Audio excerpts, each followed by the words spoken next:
प्रभु राम देव भगवान अल्लाह खुदा ईश आदि नाम एक ही शक्ति के हैं। वो कैसा है, कहां है, कैसे मिलता है, किसने देखा है? ये प्रश्नवाचक चिन्ह पूर्ण रूप से हटाने के लिए अवश्य सुनिए जगत गुरु तत्वदर्शी संत रामपाल जी महाराज के अमृत वचन, सर्व पवित्र धर्मों के पवित्र शास्त्रों के आधार पर। फिर क्या बताते हैं? जात पात मेरे नहीं और नहीं बस्ती नहीं गांव में, जात पात मेरे नहीं और यहाँ का कोई मेरा बस्ती गांव नहीं, मेरा ठिकाना तो कोई और है। गरीबदास अनंत गति नहीं हमारे चाम, ये तेरे जैसा शरीर मेरा नहीं है, चाम वाला नहीं है। नाद बिंद मेरे नहीं, नहीं गूद नहीं गात, गरीबदास शब्द सजा नहीं किसी का साथ। ए स्वामी सृष्टा में और सृष्टि हमारे तीर, दास गरीब अधर बसू में अवगत सत्य कबीर।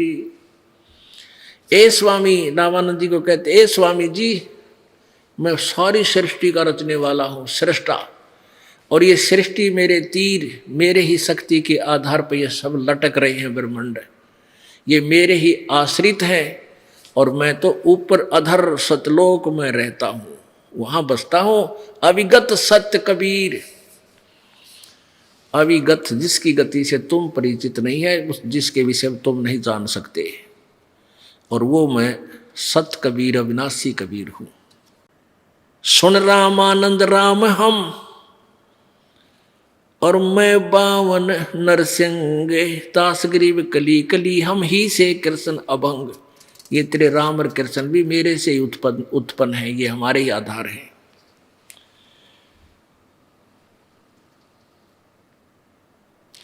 सुन स्वामी सतभाक हूं झूठ ना हमारे रंच, कह कबीर हम रूप बिना और सकल परपंच। अब रामानंद, गोता मारू स्वर्ग में जा बैठूं पाताल, गरीबदास ढूंढता फिरूं अपने हीरे माणिक लाल। मैं तो गोता मारूं स्वर्ग में पहुंच जाऊं, कभी एक सेकंड में पाताल में बलूं, अपने लाल मोतियों हीरों यानी अच्छी आत्माओं को ढूंढ रहा हूं, आप जैसियों को। इस दरिया कंकर बहुत यानी यहां नकम्मी आत्मा गणी है, और लाल कहीं कहीं ठोड़, ये बद पुण्य आत्मा कीता कीता है। और गरीबदास माणिक चुगे हम मुर जीवा नाव, ना मैं जन्मूं ना मरूं, ना मैं आऊं जाऊं, गरीबदास सतगुरु भेद से लखो हमारी ठाव। कि मैं तुम्हारी तरह जन्म मरण के अंदर नहीं हूं, आवागमन, मरा फिर पैदा हुआ फिर गया फिर आया, नहीं, ऐसे नहीं आता जाता मैं। और मेरी विशेषता किसी सतगुरु भेद से तत्वदर्शी संत ही मेरे ठिकाने को बता सकेगा और नहीं जान सकता। तो इस प्रकार जब परमात्मा ने साथ ठोक का कहा था, रामानंद जी ने सोचा भाई ये तो है बात कुछ ऊंची ऊंची बोल रहा है, इतना कॉन्फिडेंस से बात कर रहा बालक। उस दिन रामानंद जी की कुछ पूजा रह रही थी, क्यों बख्ते उठा ले गया और रवि विवेकानंद कहने का, बच्चा तू बैठ जा, तेरे से लंबी वार्ता करूंगा, तू विश्राम कर, मैं पहले अपनी पूजा कर लेता हूं। रामानंद जी क्या पूजा करते थे? मन में मानसिक पूजा करते थे कर्म कांड की।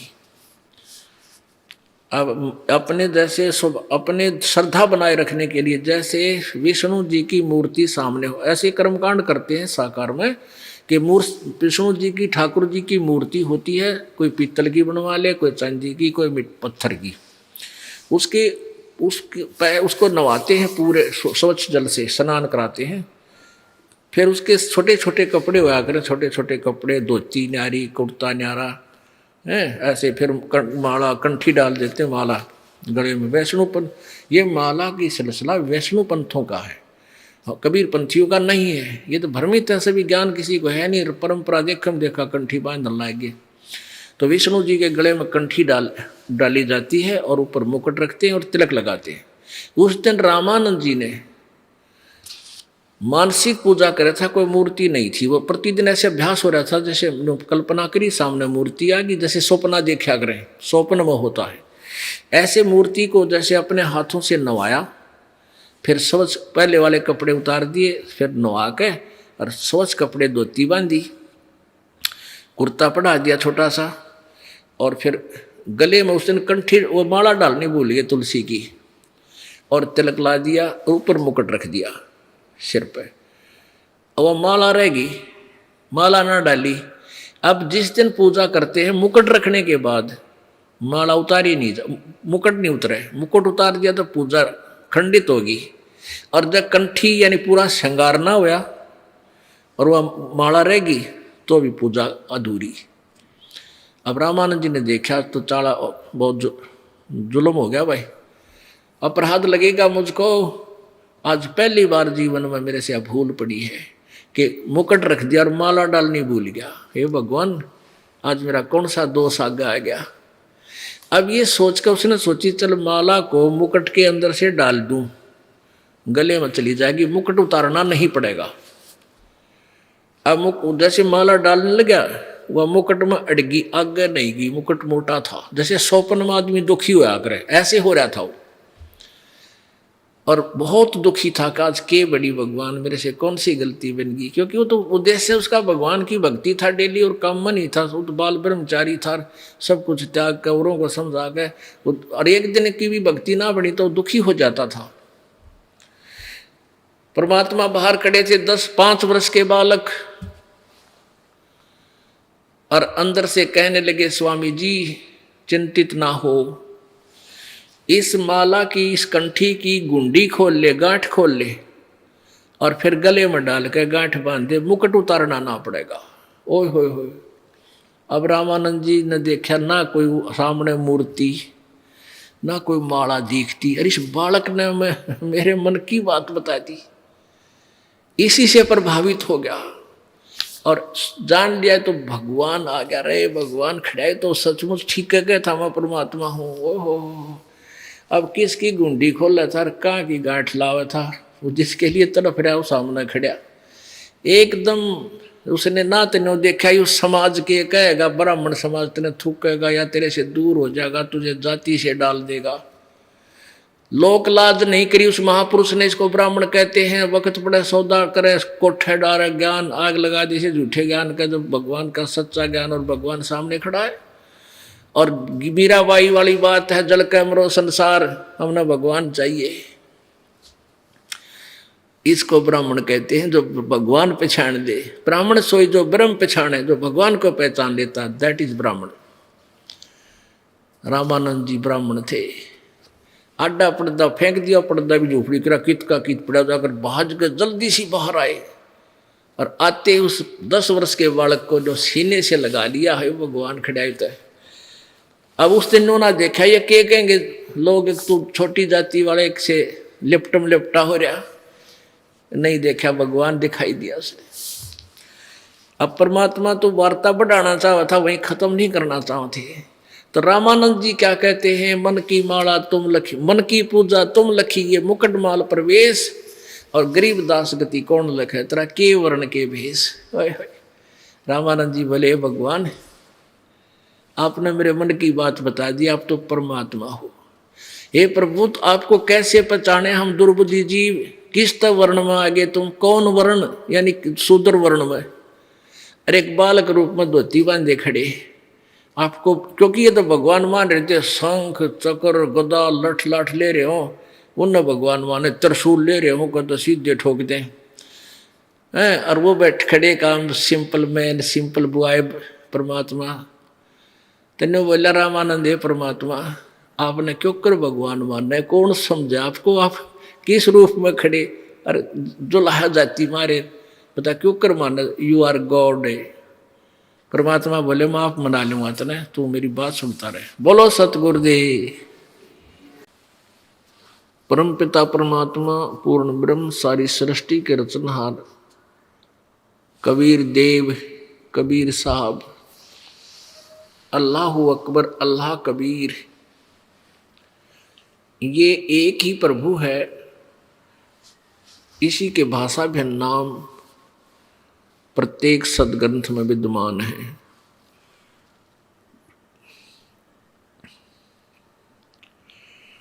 ये पूर्ण परमेश्वर है, हम सभी इसी परमेश्वर के बच्चे हैं। ये वो परमात्मा है जो 600 वर्ष पूर्व बनारस में, काशी शहर में, भारतवर्ष की पवित्र धरती पे 120 वर्ष तक एक तत्वदर्शी संत की भूमिका और एक जैसे एक सुयोग्य शिष्य की भूमिका और सुयोग्य नागरिक की भूमिका तथा एक ऐसा जीवन जीकर कि जैसे बहुत गरीब व्यक्ति हो, अपने हाथों से काम करके निर्वाह करके अपना कार्य करके अपना जीवन निर्वाह कर रहे हों, वो हमें एक उदाहरण देना चाहते थे कि पुण्यात्माओं, तुम काल के जाल में फंसे हुए हो, तुम यहाँ केवल माया जोड़न की होड़ लगाए बैठे हो, तुम्हें परमात्मा का ज्ञान है नहीं, परमात्मा के विधान से तुम परिचित हो नहीं, काल प्रेरित होकर आप केवल यहाँ खिलौनों से खेलते रहते हो। जिसके संतान नहीं है वो रो रो के भगवान के आगे दूसरी डिमांड नहीं रखता, मेरा संतान दे दे। और निर्धन है वो केवल एक का डिमांड करे, मेरा गुजारा हो, मैंने धन दे भगवान, मुझे धन दे परमात्मा। और पुण्यात्माओं, इस डिमांड से कुछ नहीं मिलना आपको, क्योंकि सभी मांगते हैं परमात्मा से, मैं राजा बन जाऊं, मैं ऐसा बन जाऊं, मेरी नौकरी लग जाए, मेरा लड़के हो जाए, मेरे ऐसा हो जाए, धन हो जाए। ऐसे कुछ नहीं होगा, क्योंकि आपके संस्कार में जो है वही आपको मिलेगा। फिर उसके लिए दौड़ धूप करते हैं, कोई चोरी करता है, कोई डाके मारता है, कोई मिलावट करता है, कोई रिश्वत लेता है, 100 पंगे पाते हैं और फिर भी वैसे के वैसे रह जाते हैं। तो एक तो आप ये विचार कर लेना, अपने हृदय में गांठ लगा लेना, नोट कर लेना कि आपको जब तक आप पूर्ण परमेश्वर कबीर जी की शरण में नहीं आओगे, पूर्ण परमात्मा की शरण का तात्पर्य है कि उनके पूरे संत, पूर्ण संत के माध्यम से आप परमेश्वर की ओट लोगे, शरण ग्रहण करोगे, तब तक आपको केवल वर्क डन, आपका किया कर्म मिलेगा। किसी भी जन्म में आपने पाप किए हैं तो पाप भोगोगे, पुण्य किए हैं तो पुण्य भोगोगे। उसमें कोई परिवर्तन ना ब्रह्मा जी कर सकते, ना विष्णु जी, ना शिव जी, ना ये ब्रह्म कर सकता, ना पर ब्रह्म कर सकता। केवल परम अक्षर ब्रह्म, वो कबीर देव, वो कबीर साहब, वो सत्य पुरुष कर सकता है। और वो भी उनका करता है जो उस परमात्मा के मर्यादा में रहते हुए परमात्मा के नाम का जाप करता है। अब जैसे प्रभु ने कहा कि राम नाम रटते रहो जब तक घट में प्राण, कदे तो दीन दयाल के भिनक पड़ेगी कान। अब यहाँ सोच लेते हैं अज्ञानता के आधार पर कि कबीर जी ने राम राम कहने का आदेश दे रखा है। नहीं, राम नाम, राम नाम माने राम का नाम। उस राम का नाम, परमेश्वर का नाम कौन सा है? वो मंत्र वो गुरु जी देंगे।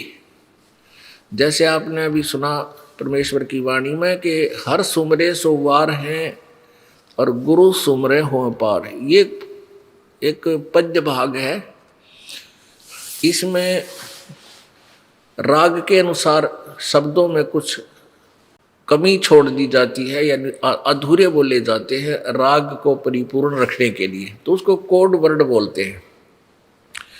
इसका अर्थ होता है कि जैसे गुरुजी जो, जैसे आप पानी पानी करते हो, पानी पानी पानी, आप ये पूछो वो हैंडपंप कहाँ सी है, तो पानी पानी करते पानी नहीं मिला, इन्होंने पूछा भाई हमने वो हैंडपंप कहाँ है, फिर हैंडपंप के पास जाओ, फिर उसको उसकी पूजा करो, उसको हलाओ, फिर वो जल देगा। तो कहते हैं हरि सुमरे सो रह गए, आप जो राम राम राधे श्याम सीता राम श्याम राधे राधे श्याम राधे ओम ओम नमः शिवाय। कहते ये इस तरह के जो मंत्र तुम करते हो, ये है तुम पानी पानी कर रहे हो। तो राम सुमर रहे हो सीधे। जिन्होंने गुरु सुमरा यानी गुरु जी को टोहा कि भाई गुरु बिन माला फेरते, गुरु बिन देते दान, और गुरु बिन दोनों निष्फल है, चाहे पूछो वेद पुराण। यानी संत की खोज करते हैं, जो गुरु को सुमरते हैं, यानी गुरु की याद करते हैं कि भाई गुरु बिन बात नहीं बना, पूर्ण गुरु हो, वो ही पार होते हैं। तो गुरु सुमरने से नहीं, ये कोड वर्ड है, सांकेतिक शब्द होते हैं।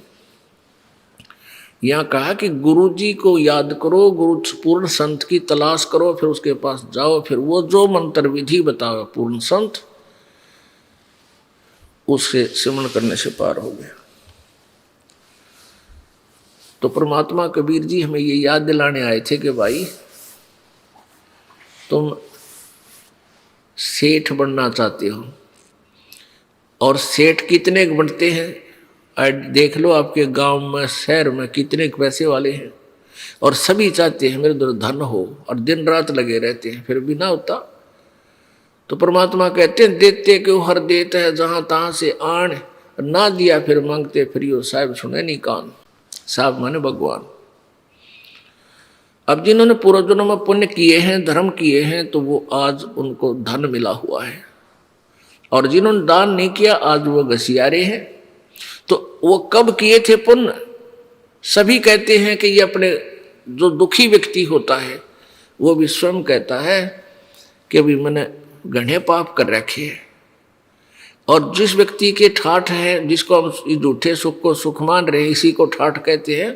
किसी के बालक बच्चे ठीक हो गए, फिर वह नौकरी ठीक लाग गए, 2 पैसे का गुजारा हो गया, तो दूसरे व्यक्ति का आग्रह भाई ये घना पुण्यकर्मी प्राणी है, घने अच्छे कर्म कर रखे इसने। तो वो कर्म अच्छे जो जिसको मिले हुए हैं धन, वो कब किए थे? और जो आज पाप भोग रहा है उसने, वो पाप कब किए थे? पिछले जन्मों में किए थे।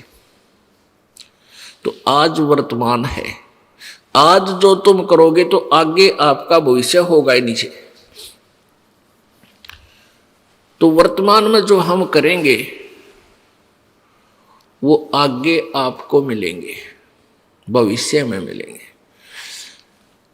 अब जब तक आप पूर्ण परमात्मा की शरण ग्रहण नहीं करते, कबीर जी की शरण में नहीं आते, तब तक तो आप कितने तो पापड़ बेल लियो, कितनी चोरी कर लेना, कितनी ठगी, कितनी मिलावट, दोनों दुखी होगे।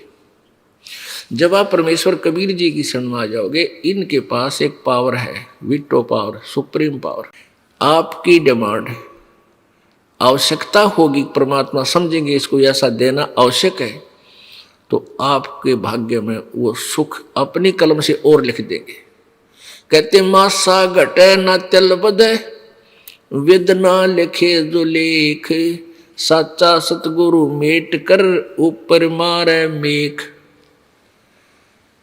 मासा घटे न तिल बधे, यानी कोई भी भगवान ब्रह्मा जी, विष्णु जी, शिव जी, परब्रह्म ब्रह्म, ये आपके प्रारब्ध में परिवर्तन नहीं कर सकते जरा सा भी।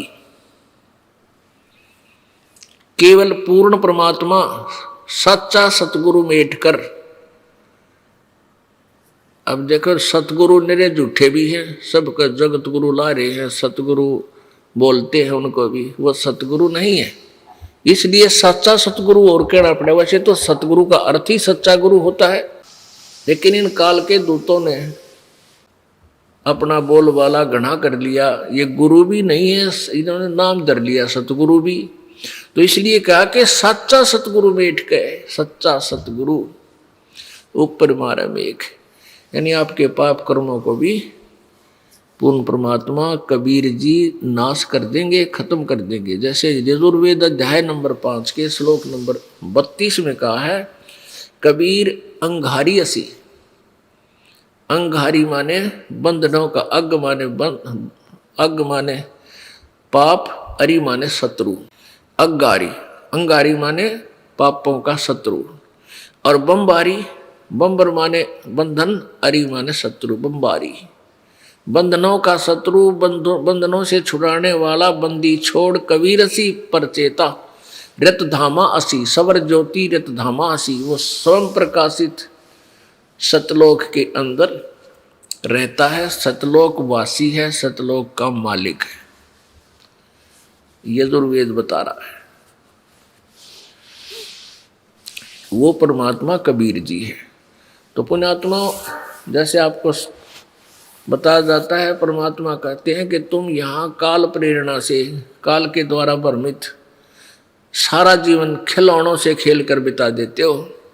संतान नहीं, अब संतान मांगते हो। हे भगवान मेरा संतान हो जाए, हे भगवान मेरा संतान हो जाए। पुण्यात्माओं, आप परमात्मा, हमारा जो उद्देश्य है कबीर जी का, हमारे भगवान का, और इस दास को जो ड्यूटी दी है, हमारा मूल उद्देश्य है इस हॉस्पिटल में, ये सतलोक आश्रम में आपके जन्म मरण के रोग काटने का ट्रीटमेंट होता है। इसके अतिरिक्त जब तक आपको कोई एक्स्ट्रा कोई परेशानी है तो वो एक्स्ट्रा कोई एक आधा इंजेक्शन ला दिए जाते हैं, ताकि वो, जैसे किसी का बाह आ गया और कैंसर का इलाज हो रहा है, वो बाह का इलाज भी थोड़ा बहुत करना पड़ता है। और मूल उद्देश्य तो हमारा उस जन्म मरण की कैंसर का इलाज करने का। तो हम ये चाहते हैं कि आपने शरण ली है तो उद्देश्य ये रखो कि हमारा जन्म मृत्यु छूटे। मान लीजिए परमात्मा कहते हैं तुम एक बालक मांगते रहते हो, बच्चा ही मांगते हो जिसका संतान नहीं है, और आपको परमात्मा उचित समझेगा तो संतान देगा, और नहीं तो संतान आपको नहीं देगा। क्यों नहीं देगा? क्योंकि उनका उद्देश्य है आपका इस काल के जाल से पीछा छुटवाऊं। अब जैसे क्या कहते हैं, परमात्मा कहते हैं के मांगू कुछ थर ना रहाई, देखत नैन चला जग जाई। अब के मांगोगे, एक बालक मांग भी लिया, बच्चा दे दिया, शादी होगी हैं, और शादी होने पाछे वो लाग गया डाके मारन, चोरी करन, आप भी जेल में, तुम पाछा पाछा काख में थल्ला डाल के वकील के पास अंडे जियो सारी उम्र फिर। तो कहने परमात्मा ये चाहता है कि तुम यहाँ से निकल लो और अपना पीछा छुटवा लो। उनका मूल उद्देश्य ये। तो जिसने ये भक्ति करनी है, मूल उद्देश्य को समझो। फिर भी आपको यहाँ जो आवश्यक वस्तु है आपके लिए मालिक जरूर देगा। इस काल के जाल को समझाते हुए परमात्मा क्या बताना चाहते हैं कि मान लीजिए यहाँ कोई पुण्यात्मा आ गया, आते तो पुण्यात्मा ही है यहाँ पर, फिर उसके बालक की ये कसक रह गई और बालक मालिक ने ना दिया, क्योंकि परमात्मा नहीं चाहते शुगर के मरीज को चीनी दे दे, डॉक्टर नहीं दे सकता, चाहे वो रो चाहे राजी रो।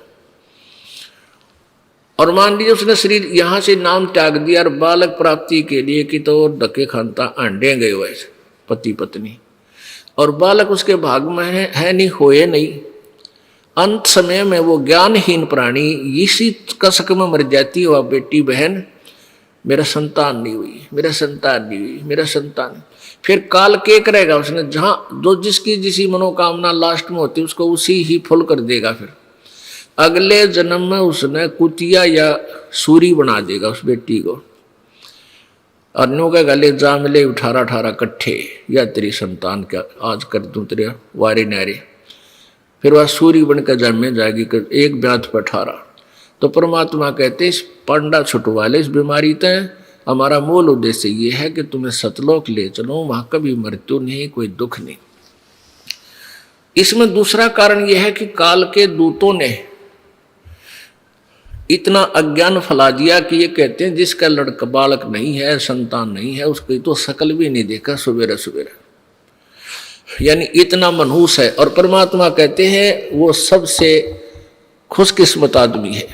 अब देखो संत मता और जगत मता उसका कति विपरीत विचार है। इसलिए न्यू क्या करें, जगतकार भगत का न्यू बैर है, विरोध है कि संतों की बात अटपटी लगती है और वो होती है बहुत ही अच्छी, बहुत गुणकारी, लेकिन हम बालक हैं, ऐसे समाज में रहते हैं, परमात्मा उन संतों की उस वाणी को हम समझ नहीं पाते, बल्कि विपरीत हो जाते हैं, नाराज हो जाते हैं। अब खुशकिस्मत क्यों है? अब पहले तो जैसे सतयुग त्रेता द्वापर तक तो माँ बाप की इज्जत और सेवा करते थे बालक, और अब दूसरी तरफ तो सेवा हो रही है बुढ़िया की। पुण्यात्मा या कहने की आवश्यकता कोई ना, सब न पता उनके लग के रिहर्सल हो रही है। एक बहुत बड़ा अधिकारी रिटायर होया, उसने उपदेश लिया, फिर ऐसे ही बात चर्चा चलती हुई बुढ़ापे में ऐसा हो जाता है। अब परमात्मा की वाणी है कि मतलब के बिना भाई कोई नहीं प्यारा। कि देखो तुम न सोचते हो यो मेरा प्यारा है, मुझे बहुत लाड करे है।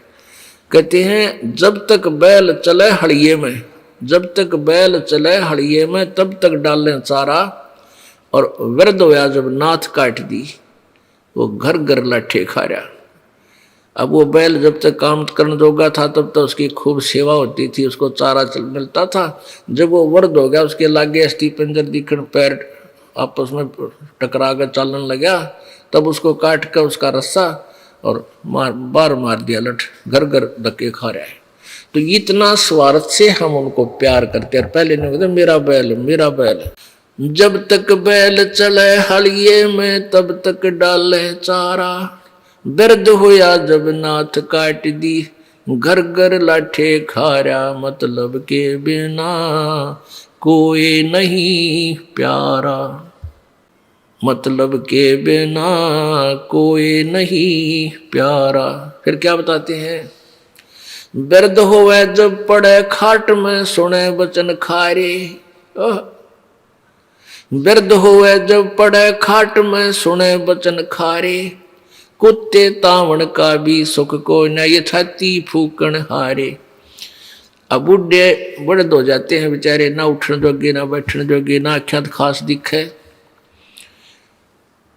और पुत्र वधू कह के जावेगी उसने अपनी सास ने देखती रही है कि देख कुत्ते बढ़ जाए भीतर घर में। अब बुढ़िया बेचारी ना ही सा दिखे खास की, तो काम भी लाग जाए, को बालक रोन लग जाए, उन्हें खिला रही है, को कुत्ता बढ़कर दूध खिंडा गया, दूध को खराब कर दिया कुत्ते ने। उसकी पुत्र वधू आई बाहर से, आते उसने देखा सारे आंगन में रसोई में दूध ही दूध है। तो बुढ़िया ही सुनाए श्लोक, अग थारा तुम्हारा तो कुत्ते तावण का भी सुख को ना, क्यों छाती फूकती है मेरी बैठी बैठी आग।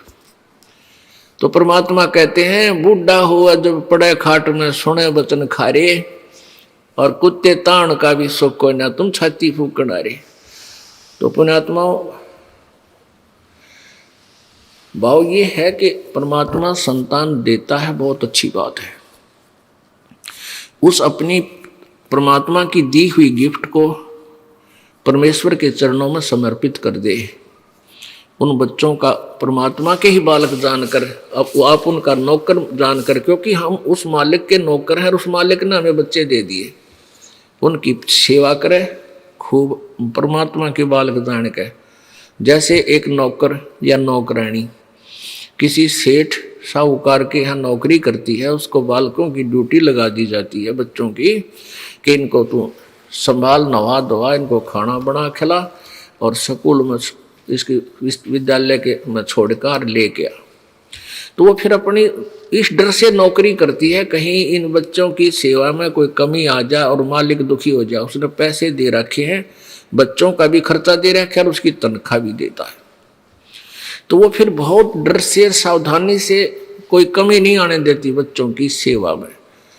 यहाँ तक देखा था इस दास ने, जब ये दास एक सर्विस करता था जेई की, तो वहाँ एक ऑफिस था हमारा, वो मेन रोड पर गेट था उसका, सामने बिल्कुल खुलता था। वहाँ से तीसरा चौथा मकान था एक अच्छे बड़े सेठ का, कंपनी मालिक का, और उसकी लड़की 8-9 वर्ष की होगी, और उसका विद्यालय था ज़्यादा से ज़्यादा 2000 फुट की दूरी पर। तो उसकी एक नौकरानी रखी हुई थी, वह नौकरानी उसको सुबह छोड़ जाती, पैदल ही जाया करती, थोड़ी दूरी पर था। वहाँ गाड़ी गुड़ी कार वगैरह उसने नहीं लगाई थी, जानबूझ कर बालक से थोड़ी दूर चला जाएगा आ जाएगा। और वो शाम में जब उसकी छुट्टी होती थी वह नौकरानी लेकर आती थी सारी ड्रेस ड्रूस स्कूल की बना के। तो गर्मियों के दिनों में एक छोटा सा छाता होता था, आप तो वह धूप में चलती और उस मालिक की लड़की के ऊपर ऐसे छतरी करके छाया करके लाती थी। तो इस तरह हम फिर जब उसने नौकरी से निकाल दिया उस नौकरानी को, नौकर उस सेठ ने, उसके बाद वह नौकरानी ने उन बच्चों के प्रति कोई ममता नहीं, क्योंकि उसको पता था तेरे नहीं ये मालिक के हैं। और जब वो वहां से चलने लगी, निकाल दिया तो निकाल दिया, फिर उन बालकों में कोई मोह नहीं, क्योंकि उसका था को नहीं पता था उसको। तो ऐसे ही आप इस भावना से आपको संतान मिली है, उनकी पूजा करो, सेवा करो, उनका ऐसे मालिक के बच्चे जाने के भाई, उनकी आपकी तरफ से कोई त्रुटि ना रहे। और जब यहाँ से चलोगे तो आपकी ममता इनमें नहीं रहनी चाहिए, नहीं रहेगी इस ज्ञान आधार से कि ये मेरे नहीं थे, ये मालिक के बच्चे थे, मेरे को तो इनकी सेवा की ड्यूटी दे रखी थी और वह पूरी होगी। अब नौकरी से निकाल दिया तो चलो अपने चलते हैं, ये हमारे थे ही नहीं। तो ये भावना आप में कुछ दिनों में परमानेंटली आ जाएगी, और जब तक यह नहीं आओगी तो तुम सतलोक नहीं जा सकते। और फिर मान लिया आपकी आस्था अंत समय में कोई बालक पोता पोती में रहेगी तो फिर यही जन्म हो जाएगा। एक दिन एक भक्ता ने खीर बनाई, घरवाला ने खीर बना के रख दी, और उसमें एक कोई छपकली वगैरह या कोई सांप उसमें गिर गया, और गिरते ही मर गया। वो ढकना रखी थी सीढ़ी हो जा टोकनी उसमें पात्र पतीले में, और एक कुतिया बैठी थी, उस कुतिया की नजर पड़ गई। उस कुतिया ने वो खीर का पतीला सारा उछल दिया, यानी नीचे गिर दी ठाके। उधर से घरवाला ने देखा कि कुतिया ने नाश कर दिया, सारी खीर खिंडा दी, लेकर लट उस कुतिया का दो ठोके, वह गई ट्या ट्या करती, टांग और ठारी टूट गई टांग उसकी बेचारी की। अब फिर उन्हें खीर संभाली, खीर देखियो, खीर में पाइस वो छपकली मरी हुई। तरह गजब हो या कुतिया तय हमारे कुटुंब सारे परिवार की जान बचाएगी। इसमें तो सर्प मर रहा था, छोटा सा सर्प था, जो से भी कोई जहरीली जानवर था। ओहो, फिर उस कुतिया ने ले आए, उस कुतिया के ऊपर रहम हुआ उनको। फिर ऐसे ही कोई ज्योतिषी आ गया उनके घर पे, तो वो बोले हमारी दादी मरी थी, वह के बन गई, बोले थारा बारना कुतिया बैठी या बन गई, या तुमने टांग तोड़ रखी इसकी। तो ऐसे है जहां आशा था बासा होई, मन कर्म वचन सुमरियो सोई। तो पुण्यात्मा, आपको परमात्मा अगर उचित समझेगा तो अवश्य संतान देगा, और ऐसी प्यारी संतान देगा कि वो आपको दुखी नहीं करेगी। और इसी संतान ने के फूका फिर रोज सिर फोड़े, लठ मारे, बूंडा बोले। इस दास का संपर्क है, बहुत से दुखी परिवार मेरे दास के पास आते हैं, वो अपनी कथा सुनाते हैं, फिर बाद में मुझे छक कर रोना आता है। हे परमात्मा, आज तेरी शरणा होती तो या दुर्गति मेरी मारी भी होती जो आज नादाना की हो रही है। बालक पीटे हैं, धमकावे हैं, और फिर भी उनकी ममता छूटती नहीं, उन्हें हो जा मेरा बेटे के मेरी। तो ये तो अच्छी बात है, लेकिन उनको लाइन पे लाओ। भगवान की दिख शिक्षा उन्हें मिली नहीं, अच्छा ज्ञान मिला नहीं, रहम उनमें आ नहीं सकता। भगवान की भक्ति से दया उत्पन्न होती है, अंदर से वो पाप खुरापात खुरचे जाते हैं मालिक के भजन से, दान से। दया धर्म का मूल है, पाप मूल अभिमान, और तुलसी दया ना छोड़ियो जब लगट में प्राण। तो ऐसे परिवर्तन होगा तब तुम सुखी होगे। फिर भी परमात्मा अगर कोई लगा है, अर्ज करता है, धीरे धीरे उस परिवार को भी शरण में ले लेगा, पर दृढ़ता से लगा रहे। छोटी मोटी ठू ठा तो चलती ही रहती है।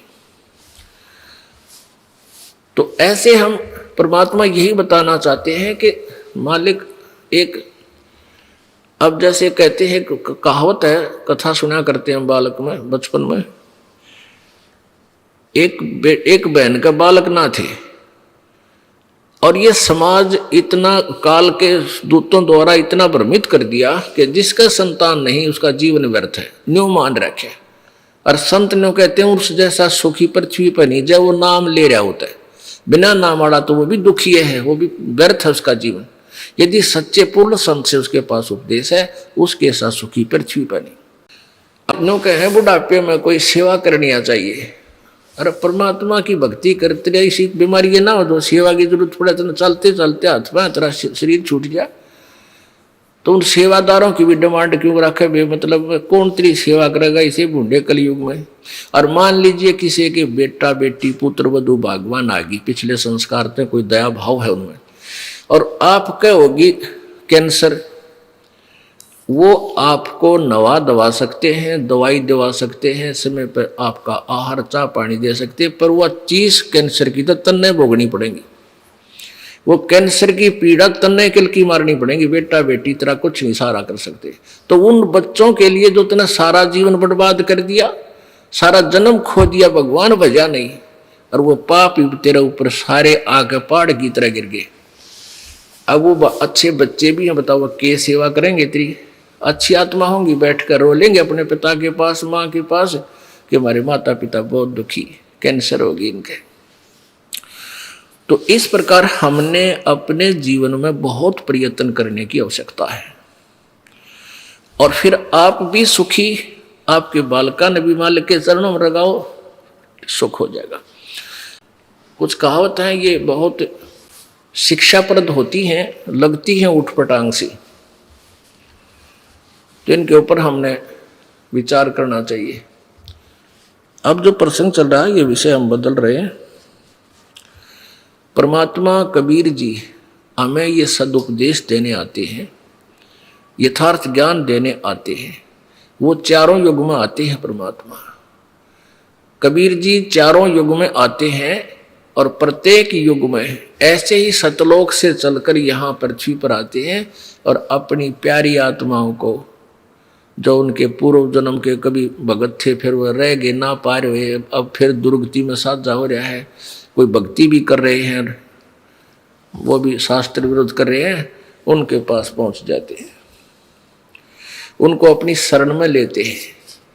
चारों युग में संत पुकारे, कूक कया हम हेल रे, हीरे माणक मोती बरसे, ये जग चुगता ढेल रे।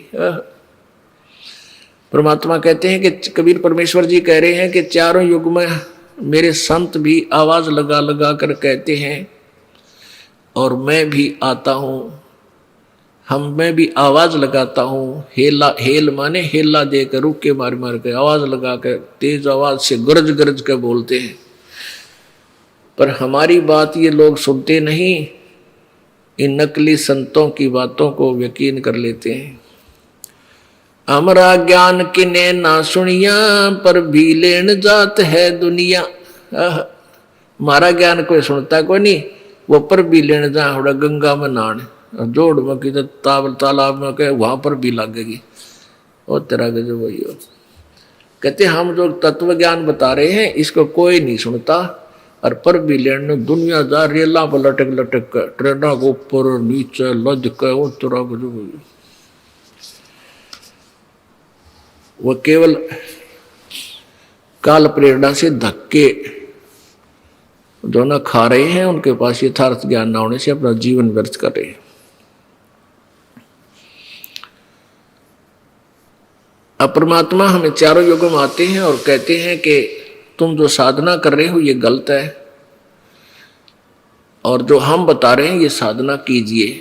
तो हमने उनकी बातों पर यकीन नहीं किया। क्यों नहीं किया? क्योंकि हम अशिक्षित थे, और हम ये निर्णय नहीं कर सके कि परमेश्वर जो बात कह रहे हैं ये सही है, ये मंत्र भी सही है, इनका ज्ञान भी श्रेष्ठ है। इसलिए हमने परमात्मा की इन वाणी पर विशेष ध्यान नहीं दिया, और अब हम शिक्षित हैं, अब हम सदग्रंथों से मेल कर लिया हमने कि परमेश्वर जो ज्ञान बता गए कबीर जी, वो हमारे सब सदग्रंथों से मेल खाता है। और गीता जी अध्याय नंबर 16 के श्लोक नंबर 23 में कहा कि अर्जुन शास्त्र विधि को त्याग कर जो मनमाना आचरण करते हैं, अपनी मर्जी से साधना करते हैं, जो शास्त्र के विरुद्ध है, उनको न तो कोई सिद्धि होती है, ना कोई सुख होता है, ना उनकी कोई गति हो, इसलिए यूजलेस, यानी कोई लाभ नहीं, व्यर्थ। फिर 24 में श्लोक में कहा है 16वें अध्याय के ही, इससे तेरे लिए अर्जुन कर्तव्य और अकर्तव्य की व्यवस्था में, यानी कौन सी भक्ति करने योग्य है और कौन सी नहीं है, उसके लिए शास्त्र ही प्रमाण है, नथिंग एल्स। किसी और की दंत कथा मत मानना, शास्त्रों में लिखा है और वही संत बताता है तो सही है, नहीं तो वो संत नकली है। हमारे सदग्रंथ क्या बताते हैं, वो परमात्मा किस किस को मिले आके। इस कलयुग का इतिहास आपको बताते हैं। आदरणीय धर्मदास साहिब जी को, जो उन्हीं के समकालीन थे जब परमेश्वर आए हुए थे, सन 1398 से सन 1518 तक 120 वर्ष इस धरातल पर रहे। एक मनुष्य जैसा जीवन लीला उन्होंने की। आदरणीय धर्मदास साहिब जी को मिले, उनको वही नाम और ज्ञान बताया जो आज सब सदग्रंथों के अंदर विद्यमान पाया।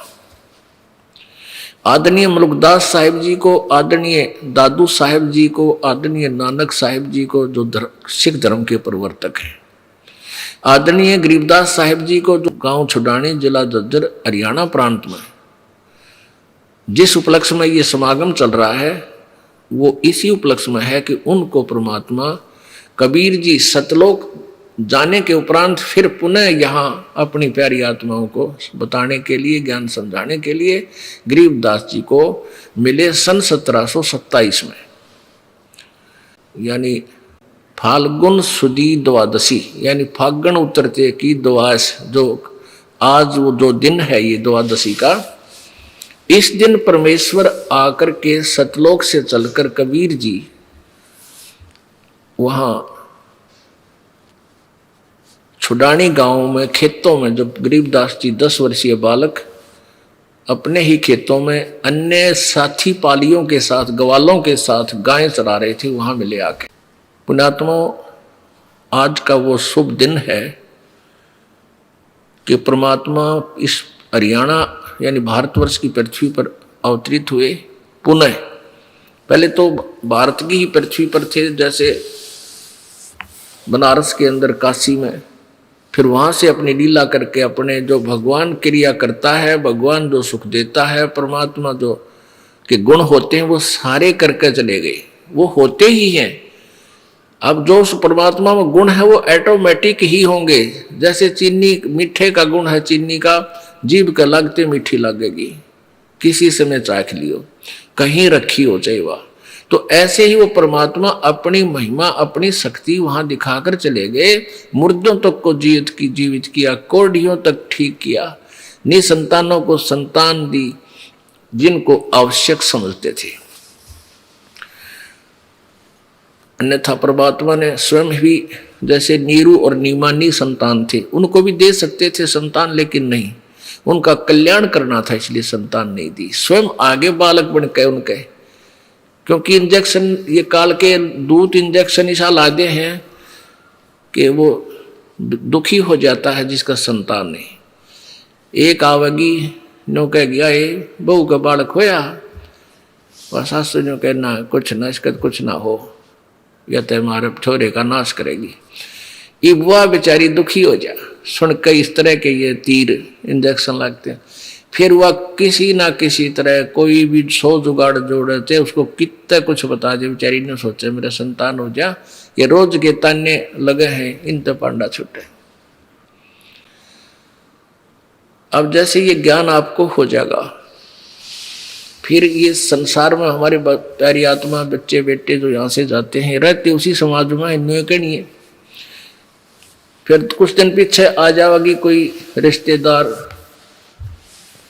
वह भी पूछेगी कि बालक होया बहू का, वह फिर सासू ने तो वह श्लोक फिर बोलने, तो एक भूल सी पड़े दूसरा ला जाए, फिर भूल सी पड़े तीसरा और आ जाएगा, यानी उस बेचारी को जीण नहीं दे।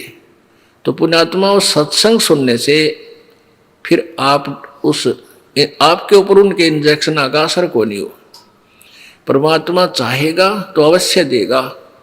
और आपके फांसी माले गलवावा नहीं, तुम न गलवानी कि तो और जाओ गलवा लो अपनी, तो और को छोरे जिंदा वहां से ले लो। कहने का भाव यह है कि एक माई के बालक ना हो थे और ब्याह ने भी 10-12 साल हो गए थे।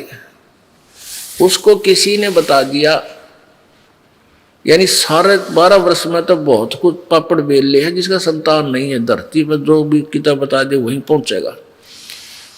कुछ नहीं हुआ।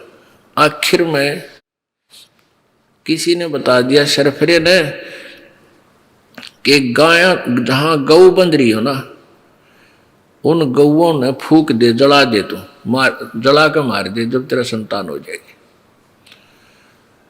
अब उस बेचारी ने लोगों के तानों के इंजेक्शनों के वजह से वो भी कार्य स्वीकार कर लिया। रात्रि के समय, पहले पुराने समय की बात है, मटके का ढक्कन होया कर इसका मिट्टी का, उसके ऊपर आग रख के रात न चल पड़ी। उसका ससुर देखा था, उस ससुर की आग जाग खुल गई कि भैया किजा है तेरी पुत्र वो दूर रात ने 12 बजे। तो वो उससे काफी दूरी पे अरियों देखता रहा, या के करने जा रात ने कहाँ जा रही है। उसने क्या किया कि वहां पहुंची जहां 4 गां बंध रही थी, गऊ बच्चे थे, 1-2 गायें थी, और पहले झोपड़ी डाल के उसमें बैल रखा करते से गुजारे थे। और उनके साथ ही उनका चारा रखा था, बाजरे ज्वार की पूड़ी, फूस उनका चारा होता, चारों तरफ उस रख देते हैं, और उसको ऊपर भी डाल देते हैं कई बार छत पे, सर्दी ना लगे। और उस पूड़ियों का यानी भूस का, घास का ही आगे शटर बना देते थे। उसने रात न जाके और वहाँ फूक फाक मार के आग बाड़ी, और उस आग लगा के शुरू में तो आग धीरे धीरे जलने लगी, वह इतने वहाँ से खिसक के दूसरे रास्ते से घर आ गई। और उसके ससुर ने देख लिया, उस ससुर ने जाके देखा, इतने तो बकड़ पाट लिया, वो पूरा आग लगी, वो गाय जल के बंद, डिड्डा डिड्डा के जल के मर गई। अब वो ससुर बतावे तो बात बिगड़े, घर पे आवे ये तो नाश हो गया। उसने किसी को जिक्र नहीं किया, अगी तो बड़ा काम बिगड़ा भाई, जुल्म कर दिया इसने पापड़ ने, देख के नाश किया, कितना पाप कमा दिया। फिर क्या हुआ, कहते हैं कि उसके परमात्मा ने इसी दया ऐसे, वो तो मालिक की रजा जाने, समय बताओगा उसके लिए के बनी। फिर साल भर भीतर एक लड़का हो गया। अब वो बूढ़ा न्यू कहे, हे भगवान तेरा कितना न्याय नहीं, इसी पापड़ कर बालक हो गए। वो खुद मन मन में सोचता है, अकबर भगवान का न्याय कति नहीं, कोई न्याय नहीं। फिर दूसरा हो गया, फिर तीसरा, 4 लड़के हो गए उसके। और वो बूढ़ा न्यो कहे, कहीं बैठे उठे न्यो कहे भगवान का न्याय कति नहीं। और कोई पूछे कि बात होगी ताऊ, अगना बस वैसे को उसका ठेस लाग रही, अभी से हत्या कर रखी इस पापड़ ने, रच कर छोरे दे दिए, हो गए लड़के हो गए। ठीक है, क्या हुआ, कहते हैं जब वो पहले 12-13 साल की आयु में शादी कर दिया करते, फिर वो चारों की शादी भी होगी टर्न वाइज धीरे धीरे। बुढ़ा ने कहा भाई भगवान का कितना न्याय नहीं भाई, कति न्याय नहीं भाई, इसी पापड़ इनका दूजड़ना चाहिए था, ये बच गए। अब फिर क्या होता है, कहते हैं फिर जब उनका ब्याह हो लिया तो 4 साल में वो चारों मर गए। वो 4 विधवा औरतें वहां बैठी और टक्कर मारे। तो वो बुढ़ा कहे भाई भगवान का न्याय तो है, पर धीरे धीरे न्याय तो सब है भगवान का, पर स्पीड स्लो है इसकी। तो इतना इंतजार भी करना पड़ता है कि मालिक का तराजू एररलेस नहीं है। तो कहने का भाव यह है कि इस पंगे में क्यों पा दे भाई, इसे दुख में मोल ले। अब परमात्मा की रजा में राजी रहना चाहिए इंसान ने। फिर देखियो, कोट जन्म तन भरमत हो गे, कुछ ना हाथ लग्या रे, कुकर सुकर खरबया बोरे, तू कौआ हंस बुगारे। पुण्यात्मा, परमात्मा की भक्ति में जितना आपको आनंद आएगा, या किसी भी वस्तु में, किसी भी चीज में, या तो आपको सुख नहीं हो सकता। आज खुशी हुई है, कल ना जाने के बिजली गिर जा, इतना कैर टूट जा आदमी पे, पूछो मत। तो परमात्मा कहते हैं झूठे सुख ने सुख कहे तू मान रहा मनमोद, ये सकल चबीना काल का कुछ मुख में कुछ बोध। परमेश्वर कबीर जी आकर के हमें यहाँ ज्ञान सुनाते हैं, रह रह कर ये सत भक्ति हमें बताते हैं और अपनी प्यारी आत्माओं को सत भक्ति करा करके और सतलोक ले जाते हैं। अब पुण्यात्माओं, जैसे परमात्मा कहते हैं इंद्री कर्म ना लगे लगारम, जो भजन करे निर्द्वंद्व रे, गरीबदास जग कीर्ति होगी जब लग सूरज चंद्रे।